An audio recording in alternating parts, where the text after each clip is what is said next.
Hello friends, मैं हूं शुभम शुक्ला। आप सभी का स्वागत करता हूं हमारे YouTube channel Shubham GS online classes में।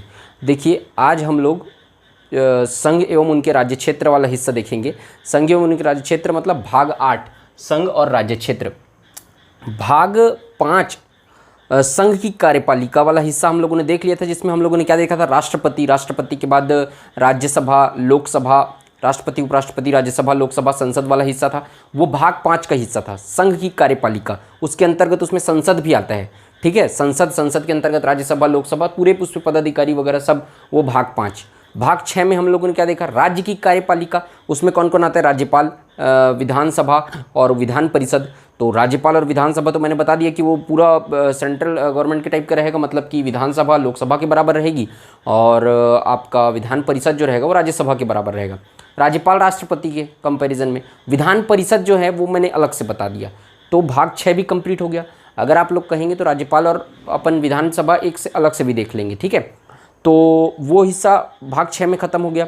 भाग 5, भाग 6, भाग 7 को हटा दिया गया है, ठीक है। भाग 7 अभी कुछ नहीं है, निरस्त हो गया है। भाग 8, ये भाग 8 वाला हिस्सा संघ राज्य क्षेत्र है। वो भाग 8 हम लोग आज स्टार्ट करेंगे, ठीक है।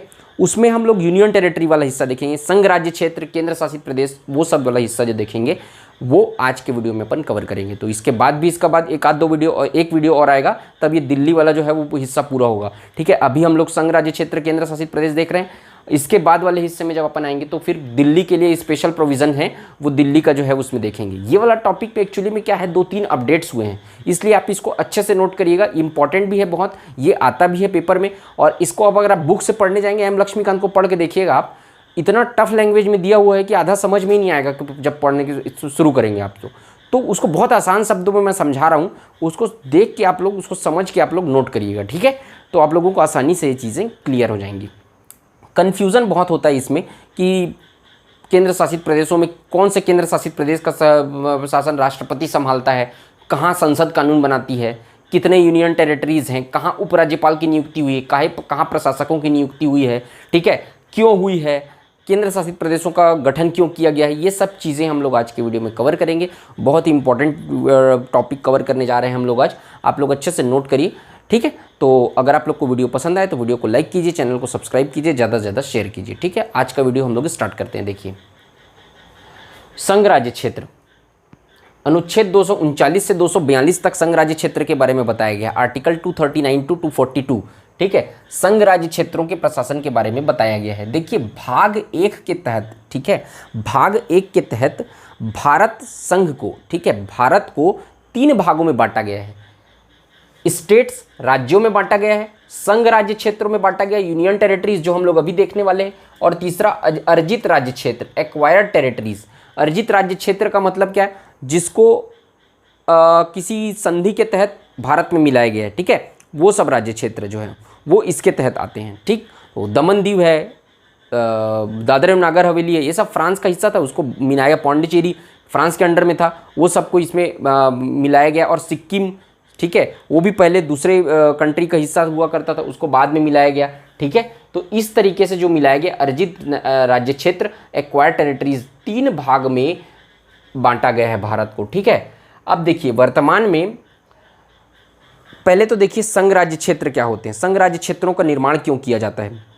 संघ राज्य क्षेत्रों के निर्माण के लिए 2, 3, 4, 5 कारण होते हैं। देखिए, संघ राज्य क्षेत्रों के निर्माण के कारण में क्या आता है, पहला राष्ट्रीय महत्व, ठीक है, राष्ट्रीय महत्व। जैसे कि दिल्ली, तो दिल्ली क्या है, देश की राजधानी है दिल्ली, ठीक है। तो दिल्ली चूंकि राजधानी है, उसका राष्ट्रीय महत्व है, ठीक है। जैसे कि दिल्ली को केंद्र शासित प्रदेश का दर्जा न दिया जाता, अगर एक स्टेट का दर्जा दे दिया जाता, तो जैसे कि स्टेट को राज्य सूची के विषय पे कानून बनाने का अधिकार रहता है, पूरा इंडिपेंडेंट है स्टेट, उसके सेंट्रल गवर्नमेंट जो रहता है, केंद्र सरकार, उसके राज्य सूची के विषय पे कानून बनाने के तहत उस पर इंटरफेयर नहीं कर सकता, ठीक है। उस पर क्या कर सकता है, उस पर इंटरफेयर नहीं कर सकता, उस पर कानून बनाने का अधिकार राज्य को रहता है। इसके साथ साथ राज्य और केंद्र सरकार, ठीक है, जब अगर कहीं इंडिपेंडेंट स्टेट है, जैसे छत्तीसगढ़ है, मध्य प्रदेश है, उत्तर प्रदेश है, बिहार है, ये एक स्टेट है, राज्य है, इस पे राज्य सूची के विषय पे कानून ये केवल इसकी विधानसभा ही बना सकती है, इस पे केंद्र सरकार का कोई भी इंटरफेयर नहीं रहेगा, ठीक है। इसके अतिरिक्त अगर कोई क्लैश हुआ, कोई विवाद हुआ, अगर केंद्र सरकार कोई हस्तक्षेप करता है राज्य सूची के विषय पे कानून बनाने पे या राज्य के किसी लॉ एंड ऑर्डर पे कानून पे अगर केंद्र सरकार हस्तक्षेप करता है तो राज्य सरकार सुप्रीम कोर्ट भी जा सकती है। प्रारंभिक क्षेत्राधिकार के अंतर्गत आता है सुप्रीम कोर्ट के। राज्य और केंद्र के मध्य जो विवाद होता है उसका निपटारा सुप्रीम कोर्ट के प्रारंभिक क्षेत्राधिकार के अंतर्गत आता है। मैंने सुप्रीम कोर्ट वाले हिस्से में इसको कवर किया है। तो कोई दिक्कत होगा तो सुप्रीम कोर्ट जा सकती है। अब सुप्रीम कोर्ट चूंकि संविधान में लिखा हुआ है कि राज्य सरकार जो है अपने राज्य सूची के विषय पर कानून बनाने के लिए स्वतंत्र है, सुप्रीम कोर्ट राज्य सरकार के पक्ष में फैसला देगी। ठीक है, तो इस तरीके से राज्य का पावर बहुत ज़्यादा हो जाता है इंडिपेंडेंट स्टेट का। ठीक है, तो पूरी तरीके से राज्य के पास अपने पावर्स होते हैं, अपने लॉ एंड ऑर्डर्स होते हैं, अपने कानून बनाने की शक्ति होती है, तो राज्य के पास होती है। लेकिन केंद्र शासित प्रदेशों यूनियन टेरिटरीज के पास ये शक्तियां नहीं होती है। ठीक है, मतलब राज्य और केंद्र दोनों के पास 50-50% शक्तियां होती है। 50% पावर्स किसके पास होते हैं? राज्य के पास। और कोई भी विवाद की स्थिति में राज्य प्रबल हो जाता है। लेकिन केंद्र शासित प्रदेशों में ऐसा नहीं है। केंद्र शासित प्रदेशों का शासन पूरी तरीके से कानून बनाने का अधिकार संसद और राष्ट्रपति को है। राष्ट्रपति भी कानून बनाता है, संसद भी कानून बनाता है, अपन देखेंगे आगे चल के। तो केंद्र शासित प्रदेशों के पास ऐसी शक्तियां नहीं हैं। ठीक है, तो दिल्ली को केंद्र शासित प्रदेश क्यों बनाया गया है? जैसे कि डोनाल्ड ट्रंप आए, डोनाल्ड ट्रंप के पास प्रधानमंत्री जी ने मीटिंग फिक्स किया कि डोनाल्ड ट्रंप से मैं यहां मीटिंग करूंगा। अब दिल्ली के जो चीफ मिनिस्टर हैं वो भी बोल दिए उसी दिन कि मैं यहां पे मैं मीटिंग करूंगा। तो फिर क्या कर पाएंगे? फिर दिक्कत हो जाएगा। अगर पूर्ण स्टेट का दर्जा दे दिया जाता है दिल्ली को तो इस समय इस तरीके के जो क्लैशेस होते, ठीक है, अब वो सीएम भी बोल रहे हैं मैं वहीं पे मीटिंग करूंगा, एग्जांपल दे रहा हूं आपको, और प्रधानमंत्री भी वहीं पे मीटिंग फिक्स किए हैं, तो यहाँ बेइज्जती हो जाता है। आप देख रहे हैं पूरा राष्ट्र प्रमुख कोई आया हुआ है दूसरे कंट्रीज का, यहाँ पर खुद के प्राइम मिनिस्टर का नहीं चलेगा, तो उस तरीके सिचुएशन पे दिक्कत हो जाता, क्लैशेस हो जाते। ठीक है, उसकी सुनवाई होती भी नहीं। तो उस तरीके की चीज़ें ना हो, कोई विवाद ना हो। राज्य सरकार अगर दिल्ली सरकार अगर राज्य अगर पूर्ण राज्य का दर्जा दे दिया जाए, अगर खुद के विषय पे कोई कानून बना दिए, कहीं पीएम को ही जाने से रोक दिया। अभी वर्तमान में आपने देखा होगा पश्चिम बंगाल में कई बार गृह मंत्री का हेलीकॉप्टर उतरने से रोक दिया गया है, ममता बनर्जी रोक दी थी। तो जब पूर्ण राज्य है तो इस तरीके की चीज़ें की जा सकती है। दिल्ली में अगर कर दिए तो प्राइम मिनिस्टर का हेलीकॉप्टर नहीं उतरने दिए, गृह मंत्री का हेलीकॉप्टर नहीं उतरने दिए, तो दिक्कत हो जाएगा इन सब चीज़ों में। इसलिए क्या करते हैं, किसी भी राज्य को, मतलब कि किसी भी नहीं, दिल्ली का बात कर रहे थे अपन, तो दिल्ली को पूर्ण राज्य का दर्जा नहीं दिया गया है। इस पे केंद्र सरकार का कानून चलता है। ठीक है, तो राष्ट्रीय महत्व का जो स्थल है उसको क्या किया गया, यूनियन टेरिटरी बनाया गया। राष्ट्रीय महत्व में दिल्ली शामिल होता है। दूसरा कारण है केंद्र शासित प्रदेशों को बनाने का, अखंडता। मतलब अखंड रहे, भारत जो है वो टूटे ना, अखंड रहे। अखंडता के आधार पर किनको बनाया गया? जम्मू कश्मीर को बनाया गया, लद्दाख को बनाया गया है। जम्मू कश्मीर वाले हिस्से को कौन ले लिया था? आपका पाकिस्तान मेरा है करके बोलता था। लद्दाख वाले हिस्से को चाइना मेरा है करके, अभी भी कुछ हिस्सा जो है लद्दाख का कुछ हिस्सा जो है वो चाइना ऑक्यूपाई कर लिया है। ठीक है, लेकिन 370 लाने के बाद 370 के तहत क्या किया गया है, ये जो जैसे कि जम्मू कश्मीर का ये है, इस पर क्या होता था पहले, यहाँ जम्मू, ठीक है, ये जम्मू, ये वाला जो हिस्सा था कश्मीर था, और ये वाला जो हिस्सा था लद्दाख था। ठीक है, ये जम्मू, ये वाला जम्मू था, ये कश्मीर था, लद्दाख था। 370 आने के पहले की बात कर रहा हूँ। कश्मीर घाटी जो थी, यहीं पे बहुत ज़्यादा आतंकवादी गतिविधियाँ होती थी। ठीक है, गोली चलते रहते थे, पत्थर फेंकते रहते थे, ये सब चीज़ें कश्मीर घाटी में होती थी। अमित शाह ने 370 लाने के बाद क्या कर दिया है, कश्मीर को ही ख़त्म कर दिया है। आपने फोटो में देख रहे होंगे आप, यहाँ पूरा ये हो गया है, आपका लद्दाख बना दिया है। कश्मीर घाटी और लद्दाख दोनों को मिला के लद्दाख बना दिया है, और एक ठो बस ये जम्मू है, और उसके बाद लद्दाख है। वो कश्मीर को ही ख़त्म कर दिया है। तो अब कोई बोलेगा चाइना की कश्मीर में हो रहा है कोई गतिविधि हुई, तो कश्मीर तो है ही नहीं है। जम्मू लद्दाख कर दिया है, कश्मीर के हिस्से को लद्दाख में मिला दिया है। ठीक है, तो इस तरीके से चीज़ें हुई हैं, और लद्दाख और जम्मू कश्मीर दोनों को केंद्र शासित प्रदेश बना दिया गया है। अंतर सिर्फ इतना है कि जम्मू कश्मीर की खुद की विधानसभा है, लद्दाख की खुद की विधानसभा नहीं है। तो जम्मू और कश्मीर, ठीक है, तो जम्मू को भी यूनियन टेरिटरी बना दिया गया, लद्दाख को भी अलग करके, दोनों को अलग करके यूनियन टेरिटरी बना दिया गया। ठीक, अब समझ गए आप इधर क्या दिक्कत हुआ। तो अखंडता के आधार पर जम्मू कश्मीर और लद्दाख दो केंद्र शासित प्रदेश बनाए गए हैं। नंबर 3, विवाद। चंडीगढ़ पंजाब के भी क्षेत्र के अंतर्गत आता था, और इधर पंजाब के बाद इधर क्या था, हरियाणा और यूपी वाला क्षेत्र भी आता था। दोनों में चंडीगढ़ की, मतलब इधर के से प्रशासन चलेगा या इधर से प्रशासन, तो वो ऐसे जगह पे था, चारों साइड से पूरा घिरा हुआ है, तो उसमें विवाद की स्थिति में न हो इसलिए चंडीगढ़ में भी क्या किया गया है, इस तरीके की विवाद की स्थिति होती है तब भी यूनियन टेरिटरी का निर्माण कर दिया जाता है, केंद्र शासन चलाएगा उसका शासन करके। ठीक है, तो चंडीगढ़ बनाया गया है विवाद के आधार पे। संस्कृति के आधार पे पौंडीचेरी, लक्षद्वीप, इन लोग की संस्कृति ही अलग है। फ्रांस से मिले थे पहले, ये फ्रांस के अंतर्गत आते थे और फ्रांस लोग छोड़ के गए। अब पौंडीचेरी के लोग टाई पहनते हैं, ठीक है, टाई पहनते थे। और क्या बोलते हैं, आंध्र प्रदेश के लोग लुंगी पहन के घूमते थे। तो अब उसमें कल्चर में डिफरेंस आ गया। ठीक है, कल्चर में डिफरेंस आ गया।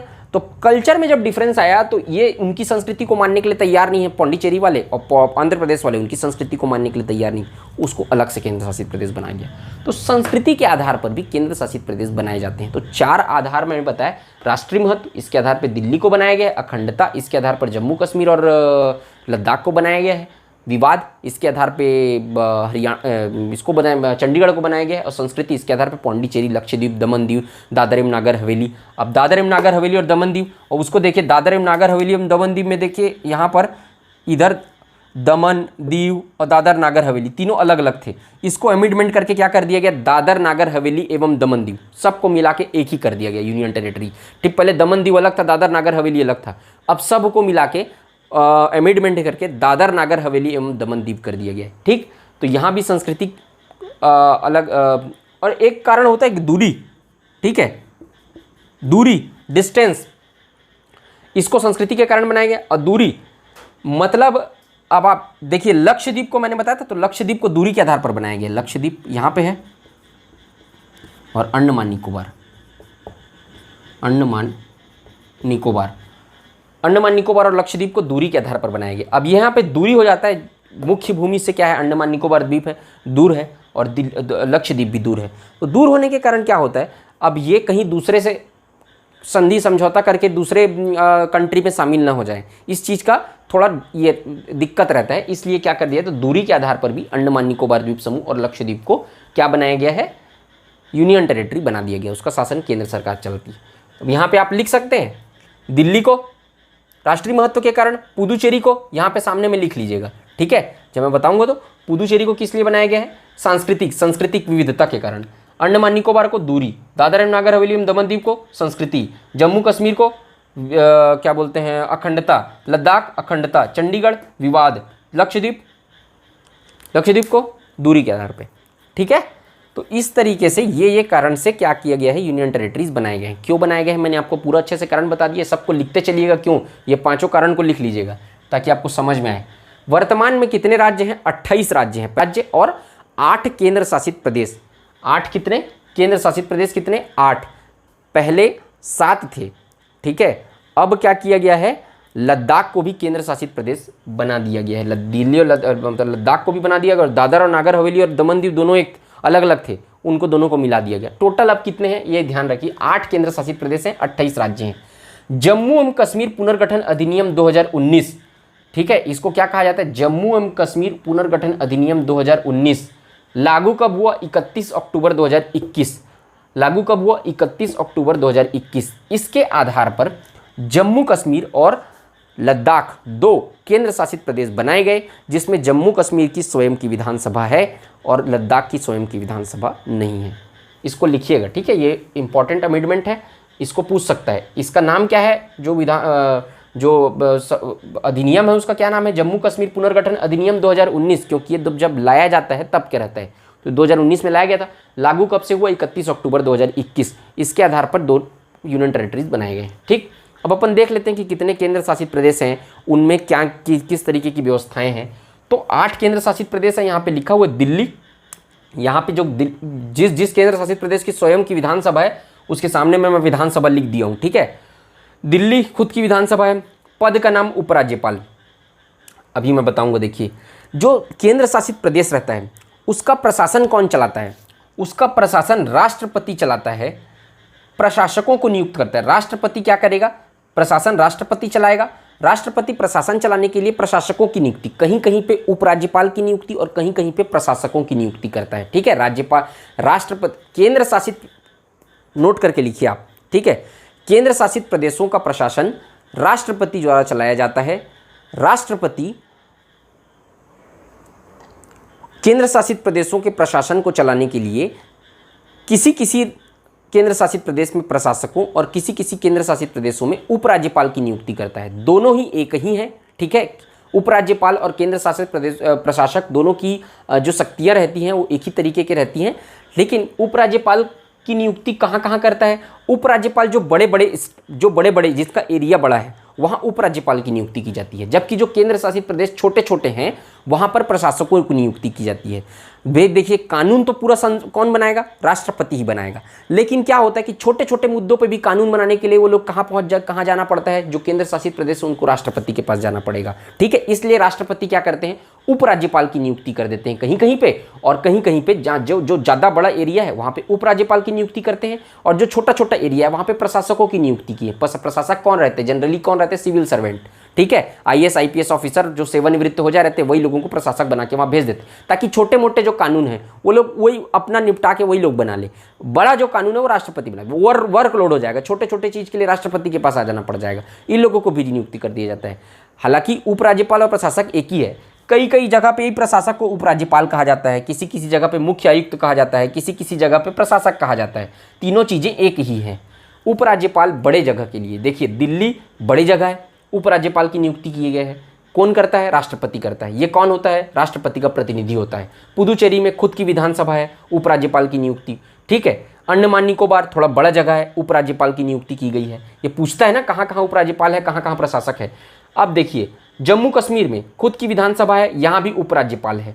और लद्दाख भी बड़ा जगह है, बड़ा एरिया है, जम्मू कश्मीर भी बड़ा है, लद्दाख भी बड़ा है, अंडमान निकोबार भी बड़ा है, दिल्ली भी बड़ा है, पुदुचेरी भी बड़ा है। 5 राज्यों में, मतलब 5 जगह पे क्या किया गया है, 1 2 3 4 और 5 जगह पे 5 केंद्र शासित प्रदेशों में उपराज्यपाल की नियुक्ति की गई है। जबकि दादर नागर हवेली एवं दमन दीव में प्रशासक छोटा सा है एकदम, चंडीगढ़ में प्रशासक और लक्षद्वीप में प्रशासक, ठीक है। कौन कौन से केंद्र शासित प्रदेशों की अपनी खुद की विधानसभा है पूछेगा तो दिल्ली, पुदुचेरी और जम्मू कश्मीर, ठीक है। अब आप लोग चाहें तो इसको ऊपर भी लिख सकते हैं, ठीक है। दिल्ली, पुदुचेरी और जम्मू कश्मीर, ये तीनों की क्या है, अपनी विधानसभा है। उपराज्यपाल कितने केंद्र शासित प्रदेशों में, 5। कहाँ कहाँ, दिल्ली, पुदुचेरी, ठीक है, अंडमान निकोबार, जम्मू कश्मीर और लद्दाख। प्रशासक कितने केंद्र शासित प्रदेशों में है, तो 3, दादर नागर हवेली एवं दमन दीव, चंडीगढ़ और लक्षद्वीप। ये सब चीज़ें अलग से आप लोग नोट करके रखिएगा। 3 जगह में प्रशासक, 5 जगहों में कहाँ उपराज्यपाल, तो टोटल 8 केंद्र शासित प्रदेश। उपराज्यपाल की नियुक्ति जहाँ पर एरिया बड़ा रहता है, प्रशासक की नियुक्ति जहाँ पर एरिया छोटा रहता है, ठीक। तो ये चीज़ें हैं। प्रशासन के बारे में मैंने बता दिया। केंद्र शासित प्रदेशों का प्रशासन राष्ट्रपति प्रशासकों के माध्यम से चलाता है, ठीक है। प्रशासकों की नियुक्ति कौन करता है, राष्ट्रपति। प्रशासकों को ही उपराज्यपाल, कहीं कहीं पे उपराज्यपाल, मुख्य आयुक्त, प्रशासक। तो उपराज्यपाल की भी शक्ति उतनी ही है जितनी प्रशासकों की, ठीक। तो ये ध्यान रखिएगा।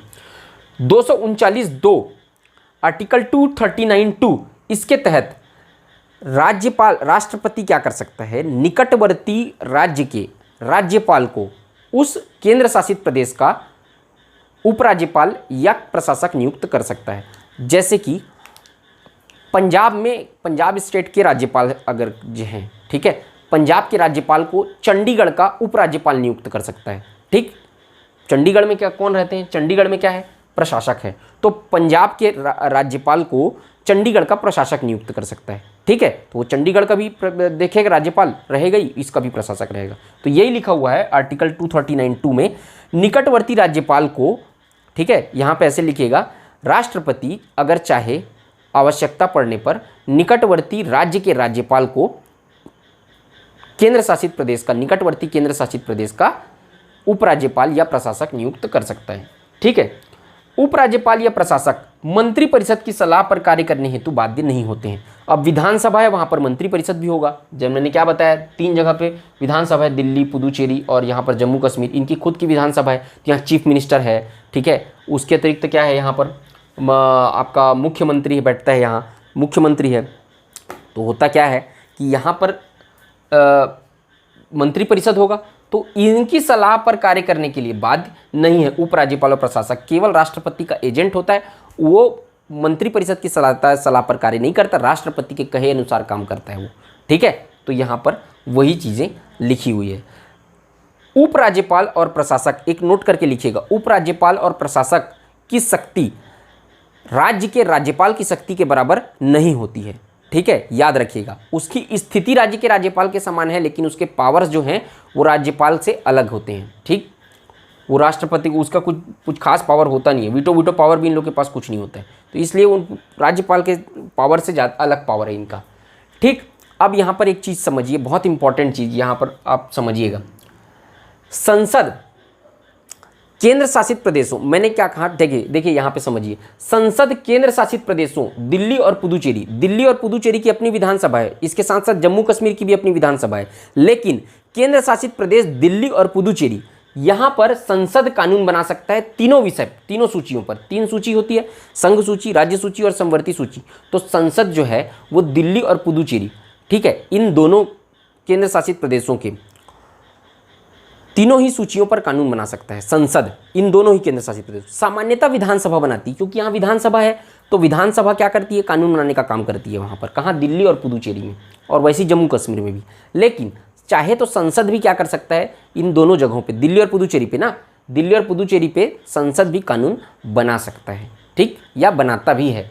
तो संसद इन तीनों सूचियों पर कानून बना सकता है। लेकिन जब मैंने क्या कहा, यहाँ पर दोनों की विधानसभा खुद की विधानसभा है, तो वो भी कानून बनाती है। तो जब इनकी विधानसभा इनके कानून बनाएगी, तो दिल्ली और पुदुचेरी में स्वयं की विधानसभा होने के कारण जब ये जो कानून बनाएगी वो राज्य सूची और समवर्ती सूची के विषय पर ही कानून बना सकती है। ये तीनों सूचियों को मैं बताऊंगा कौन कौन के इसके सूचियों पर टॉपिक्स आते हैं, विषय आते हैं। राज्य सूची के बहुत सारे विषय होते हैं, समवर्ती सूची के भी विषय होते हैं, उसके अतिरिक्त क्या बोलते हैं, संघ सूची के भी विषय होते हैं। तो जब संसद इन लोगों के बारे में कानून बनाएगी, दिल्ली और पुदुचेरी के लिए कानून बनाएगी, तो वो संघ सूची, राज्य सूची और समवर्ती सूची तीनों ही सूचियों पर कानून बना सकती है। लेकिन जब इनकी विधानसभा इनके संबंध में कानून बनाएगी दिल्ली और पुदुचेरी के, तो वो केवल राज्य सूची और समवर्ती सूची के विषय पे कानून बना सकती है। संघ सूची के विषय पे उनकी विधानसभा को कानून बनाने का अधिकार नहीं है। ठीक है, लेकिन ये चीज़ याद रखिएगा कि सामान्यतः वहाँ की विधानसभा ही कानून बनाती है। ठीक है, जो दिल्ली और पुदुचेरी में खुद की विधानसभा, जम्मू कश्मीर में खुद की विधानसभा, वहाँ की विधानसभा ही कानून बनाती है सामान्यतः। लेकिन चाहे तो संसद भी कानून बना सकती है। संसद बनाएगी तो तीनों सूचियों पर बना सकती है, लेकिन वहाँ की विधानसभा जब बनाती है तो राज्य सूची और समवर्ती सूची के विषय पर कानून बनाती है। राज्य विधानसभा जो है वो संघ सूची के विषय पर कानून नहीं बनाती। ठीक, ये दोनों पॉइंट को अच्छे से नोट करिएगा। अब ये हो गया दिल्ली, पुदुचेरी और जम्मू कश्मीर का। अब जो बाकी बचे, अंडमान निकोबार, दादर नगर हवेली, दमन दीव, चंडीगढ़, लक्षद्वीप, लद्दाख, ये सब जो बाकी बचे, उस पे कानून कौन बनाएगा? तो अच्छा, एक चीज और याद रखिएगा ना, दिल्ली जो है, दिल्ली और पुदुचेरी स्वयं की विधानसभा कानून बनाती है, लेकिन दिल्ली लोक व्यवस्था, पुलिस और भूमि, 3 मामलों पे दिल्ली सरकार कानून नहीं बना सकती है। ठीक है, 3 मामलों पे, कौन कौन से मामले हैं? लोक व्यवस्था, लॉ है ना, पुलिस और भूमि। लोक व्यवस्था, लॉ एंड ऑर्डर, पुलिस और भूमि, ये 3 विषय पर दिल्ली सरकार कानून नहीं बना सकती। ये कानून बनाने का अधिकार किसको है? संसद को ही है। केंद्र सरकार को कानून बनाने का अधिकार है, मतलब संसद कानून बनाएगी, दिल्ली सरकार कानून नहीं बना सकती। तो दिल्ली इन 3 विषय को छोड़कर और पुदुचेरी सभी विषय में कानून बना सकती है, उसकी विधानसभा, समवर्ती सूची और राज्य सूची के विषय पे। दिल्ली सरकार ये 3 विषय को छोड़ के कानून बना सकती है। इन 3 विषय पर कानून बनाने का अधिकार संसद के पास है। अब बाकी जो बच गए केंद्र शासित प्रदेश, और भी तो बचे ना भाई, दादर नागर हवेली, लद्दाख, चंडीगढ़, लक्षद्वीप, तो राष्ट्रपति कानून बनाता है अंडमान निकोबार, लक्षद्वीप, दादर नागर हवेली एवं दमन दीव और पुदुचेरी। ठीक, राष्ट्रपति इन सब में जो बच गए हैं उनके लिए कानून कौन बनाने का अधिकार किसके पास है? राष्ट्रपति के पास। संसद कानून नहीं बनाएगी इसमें। संसद किस विषय पे कानून बना सकती है? मतलब किस राज्य, किसमें कानून बना सकती है? दिल्ली और पुदुचेरी में कानून बना सकती है। ठीक है, वैसे भी लेकिन यहाँ भी सामान्यतः उनकी विधानसभा ही बनाती है, लेकिन चाहे अगर संसद तो यहाँ कानून बना सकती है। लेकिन अंडमान निकोबार, लक्षद्वीप, दादर नागर हवेली, दमन दीव और पुदुचेरी, ये सब जगह पे संसद कानून नहीं बनाती है। इस पे कानून बनाएगा राष्ट्रपति। कानून बनाने का अधिकार किसके पास है? इन जगहों पे राष्ट्रपति के पास। पुदुचेरी को मैंने यहाँ पे मेंशन इसलिए किया है कि पुदुचेरी की विधानसभा अगर भंग हो गई तो इसके लिए भी विधानसभा कानून कौन बनाएगा? राष्ट्रपति बनाएगा। इसकी विधानसभा जब तक है तब तक राष्ट्रपति इसके संबंध में कानून नहीं बनाएगा, इसकी विधानसभा कानून बनाएगी। लेकिन पुदुचेरी की विधानसभा अगर भंग हो गई तो इस संबंध में कानून कौन बनाएगा? राष्ट्रपति बनाएगा। और दिल्ली में तो राष्ट्रपति बनाएगा ही नहीं, दिल्ली में तो या तो संसद बनाएगी या तो दिल्ली विधानसभा खुद बनाएगी। और ये सब मामले में कौन बनाएगा? राष्ट्रपति बनाएगा। मतलब इन सब केंद्र शासित प्रदेशों में कौन कानून बनाएगा? राष्ट्रपति बनाएगा। ठीक। संसद केंद्र शासित प्रदेश में उच्च न्यायालय की स्थापना कर सकती है या उसे निकटवर्ती राज्य के हाई कोर्ट में के अधीन भी कर सकती है। ठीक है। केंद्र शासित प्रदेश में अलग से अगर उच्च न्यायालय की स्थापना करनी है तो कर सकती है। कौन? संसद करेगी कानून बनाकर, या फिर उसको क्या करेगी? अटैच कर देगी कोई स्टेट के राज्य, जैसे कि अंडमान निकोबार आपने देखा होगा। अब मैंने बताया था हाई कोर्ट वाले में सबको बता दिया, अंडमान निकोबार कलकत्ता हाई कोर्ट के अंतर्गत आता है, लक्षद्वीप केरल हाई कोर्ट के अंतर्गत आता है, दादर नागर हवेली दमन दीव का ये आपका महाराष्ट्र हाई कोर्ट के अंतर्गत आता है, तो चंडीगढ़ पंजाब हरियाणा हाई कोर्ट के अंतर्गत आता है। तो पास के निकटवर्ती राज्य के हाई कोर्ट में उसको अटैच कर देगा, न्याय क्षेत्र के अंतर्गत ला देगा, या तो वहां पर अलग से भी हाई कोर्ट की स्थापना संसद कानून बनाकर कर सकती है। वो इस पॉइंट में लिखा हुआ है। मेन आप लोग को समझना है ये 1, 2 और 3 नंबर पॉइंट। ये पॉइंट को अच्छे से आप लोग समझिए और नोट करिए। ठीक है। यहीं पर कंफ्यूजन होता है। यहां पर मैं एक बार और बता रहा हूं, दिल्ली और पुदुचेरी ये दोनों जगह पर कानून इनकी विधानसभा बनाती है, लेकिन संसद भी कानून बना सकती है इन दोनों जगहों पर, तीनों सूचियों पर। संसद जब कानून बनाएगी तो तीनों सूची पर कानून बनाएगी, जबकि इनकी विधानसभा जब कानून बनाएगी तो राज्य सूची और समवर्ती सूची पर कानून बनाएगी। दिल्ली सरकार लोक व्यवस्था, पुलिस और भूमि मामले पर कानून नहीं बना सकती। इन तीनों मामले पर कानून बनाने का अधिकार संसद के पास है। उसके अतिरिक्त राष्ट्रपति जो होता है, अंडमान निकोबार, लक्षद्वीप, दादर नागर हवेली दमन दीव और पुदुचेरी, अगर यहाँ की विधानसभा भंग है तब के विषय में कानून बनाएगा, नहीं तो इसके विषय में कानून नहीं बनाएगा। ये बाकी जगह पर कानून बनाएगा राष्ट्रपति। ठीक। आज के वीडियो में इतना ही है। इसको आप लोग स्क्रीनशॉट ले लिए। जब नेक्स्ट वीडियो में अपन आएंगे तो दिल्ली जो है विशेष राज्य का दर्जा है। ठीक है। दिल्ली, तो दिल्ली के विषय में जो वहाँ कैसे कैसे कानून व्यवस्था चलती है वो सब चीज़ के बारे में अपन नेक्स्ट वीडियो में देखेंगे। इसका स्क्रीनशॉट ले लीजिए आप लोग।